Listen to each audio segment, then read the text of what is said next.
Hi everyone, this is Ordina Hope, clinical hypnotherapist, certified life coach with OrdinaHope.com, and this video is in addition to the breast reduction and augmentation. Today we're going to talk about that one, looking at that one in the mirror. Who is that new you in the mirror? And I wanted to talk to you about that because I went through what is called an identity crisis. And I think it's very relevant to talk about because as I look in the mirror, I am not that she that has been there for 40 odd years. I'm that same person, but that body doesn't look the same. Now, let's go back to day 0 of the surgery. The same day of the surgery, they call it day 1, but it was ground 0. Now, the first thing they tell you, okay, when you have the surgery, you're coming out of surgery and you look down for the first time in my life. I shouldn't say my life, my breast life. So when I was in the 8th grade, the 7th grade, I didn't have any breasts. The 8th grade, they just kind of like 2 months came out like whoosh, like somebody just blew up a balloon inside of me or something. Well, after the surgery, I'm bandaged up and everything, but I see that I have this humongous, thank God that it's going down, and bear with me, and please, all the critical jokes, keep them to yourself. I have enough problems of my own with my identity. Well, you see how small these little doohickeys are? And, well, having breasts that stick out to here, had a stomach that stuck out there. Didn't understand that that was not how my life was supposed to be, to have this stomach that's sticking, thank God that's going down, out to here. And I still haven't figured out how I'm going to present that to you guys. But I woke up out of the surgery and I said, looked down and I said, oh my gosh, I can see my stomach. Oh my gosh, I can see my stomach. Oh my God. Oh my God. You know, and although it was I was coming out of anesthesia, but at the same time, it was a very emotional process for me that I could actually look down and see this tank I've been carrying around for 20 some odd years. After they took the bandage off, and then I really was able to look down and say, oh my God, I totally forgot that I had a breast reduction surgery. I started concentrating on, oh my God, I looked down and I got this tank in front of me. And I'm thinking to myself, you have this tank in front of you, you have these big old jars of boobs, and they took 11 pounds off. I'm looking down and I see this tank and I'm like, oh my God, what did I do? Okay. But at the same time, I'm like, wow, you don't even know that you even have, you can't psychologically understand or judge the distance out from under. You got your breast sticking out here. Bear with me, you guys. You have your breast sticking out here. You have your stomach sticking out here. Very few people have their breast right here, unless you're big Hollywood fancy women, which is super fantastic and wonderful and amazing. I commend you all. But I had gotten to the point to carry these ginormous breasts, gained a little weight, so my back wouldn't have all the problems that it had, because it was like this. Now it's starting to, now my posture is starting to straighten itself up. And yes, I still have some rolls. I'm still working on them. I'm a work in progress. Thank you all. But at the same time, I was devastated and traumatized because all I saw was breast. I didn't get the opportunity to look down and see anywhere near your vagina area. Just want to say that some people with breasts don't even know what their vagina look like unless they spread them apart and look like, you know, you got to go through extremes. So, and those that have the pleasure to do it without going through extreme, love your means. Please appreciate where you are in life. Because, so then I look in the mirror and I said, the breasts are beautiful. I mean, oh my God, they were beautiful. Even though I had the scar, they were gorgeous. I mean, my breasts have always been gorgeous. That's another process. Giving up. Okay, let's go back to identity. When men saw me, women saw me, they saw my breast. Let me lower this down just a tad. They saw my breast. So, looking at me now, you see my gray hair. You probably see my face, my tattoo, my little arms, my big stomach. And we're not going to talk about the backside. We're just keeping it to the front. So, they identified me as my breast. Now, that's a lot of women fight to get that. I was born with that once my breast came. So I was born with it. That attention. And although I spent a lot of times not wanting that attention, once I got an education, once I began to see myself here, this was irrelevant to myself. But getting people to shift their gaze off of this and to hear the words coming out of my mouth was a difficult task. Now, the breasts are gone. People that I communicate with have to strain, and stress their minds to attend to this and pay attention. So, stepping into that realm for the first time in my life, that I had to actually use my words to capture somebody's attention was a very difficult task for me. Although I communicate, I would think, effectively. And although I train people to deal with how to communicate their emotions and communicate their thought processes and go in and renovate your thought, I found myself for the first time in my life in a process where I had to work hard to get people to stop, pause, and listen, especially men.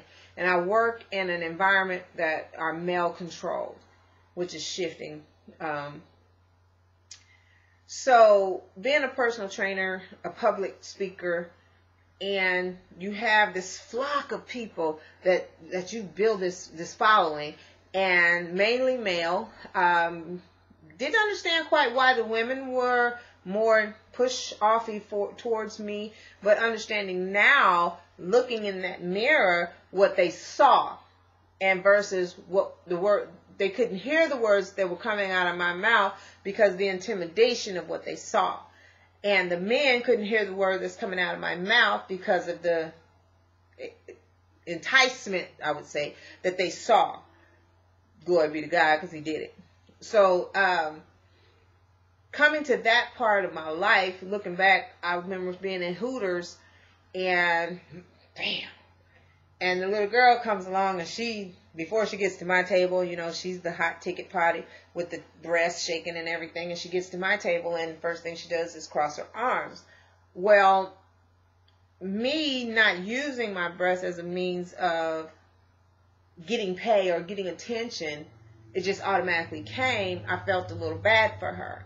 Now, being in her shoes, not having the breast, and men said, wow, whoa, something happened. What happened to you? Something is totally different about you. And I just look at them. Man, I don't know what it is about you. And I just look, and I say, oh, wow, I had a breast reduction. If you're not smart enough to figure that out, it's not my job to tell you. But, so, the other day, guy I'm working with says, you know what? You had that breast reduction, and they did a wonderful job, and they actually did a wonderful job. But I really liked them.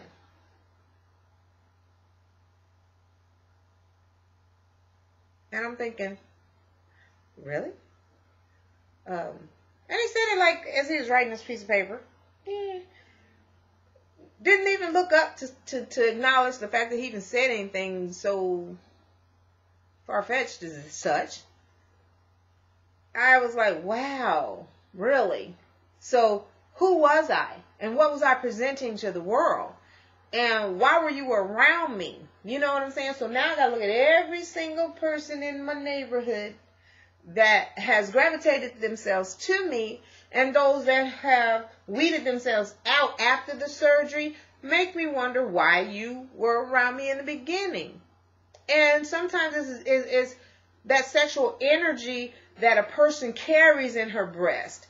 People gravitate towards that, and it's not necessarily gravitating towards the sexual energy, but the motherly energy that is found in the breast, the milk that's in the breast. The milk, you get more milk ducts and more fatty tissue, which projects out into the universe more energy. I'm not saying the ones that don't have any breasts don't have sexual energy. They probably have more than the ones who can actually carry the breast.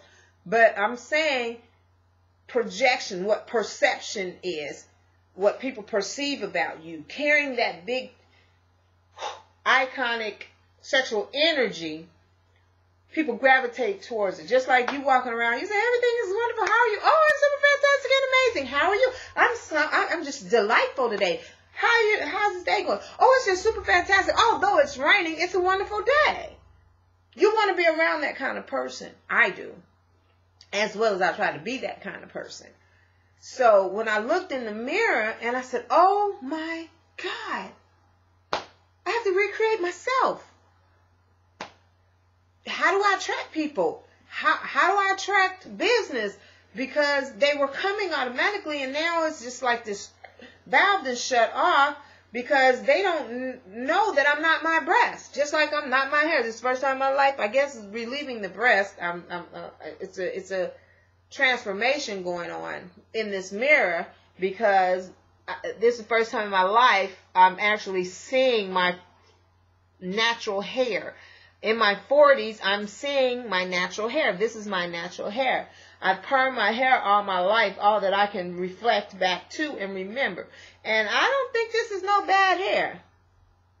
So it's like, oh wow, had I known that my hair was actually not bad hair, although it wasn't bone straight, it's not bad hair. And so it's like, oh my God, I've been missing out on this thing that, excuse me, I've been, I don't think it's bad hair, and sometimes I wonder when I comb it, it's just like, ugh.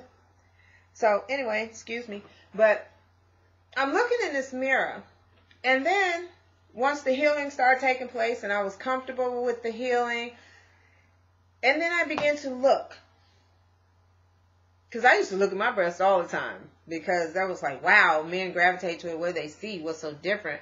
And I was blessed not to have stretch marks in my breast. I was blessed that they didn't hang down to the floor, although they were huge. I was blessed, you know, with that aspect of them. Some of us women are, some of us aren't. Even when I had my 4 children, they got humongous when I had my children. It was like they were what gravitated people to me. Now, all my life, when I asked, I used to pray and say, Lord, how come no one hears me? Well, now I have that answer. No one hears me because they were hearing my breasts reach out and cry out and say, here I am, see me, yay, yay, I'm wonderful and amazing, it's perfect and perky to be at 40, and then you're just attracting all these young bucks coming out of the woodwork because of my breasts. Well, now I can honestly say, after doing many surveys, because I had to pull in from my following or my coaching pool of people that I've worked with over these 12 years, what was it that kept you around if I'm not intimate with you? So then I found out, okay, I know what I know. I help people. I actually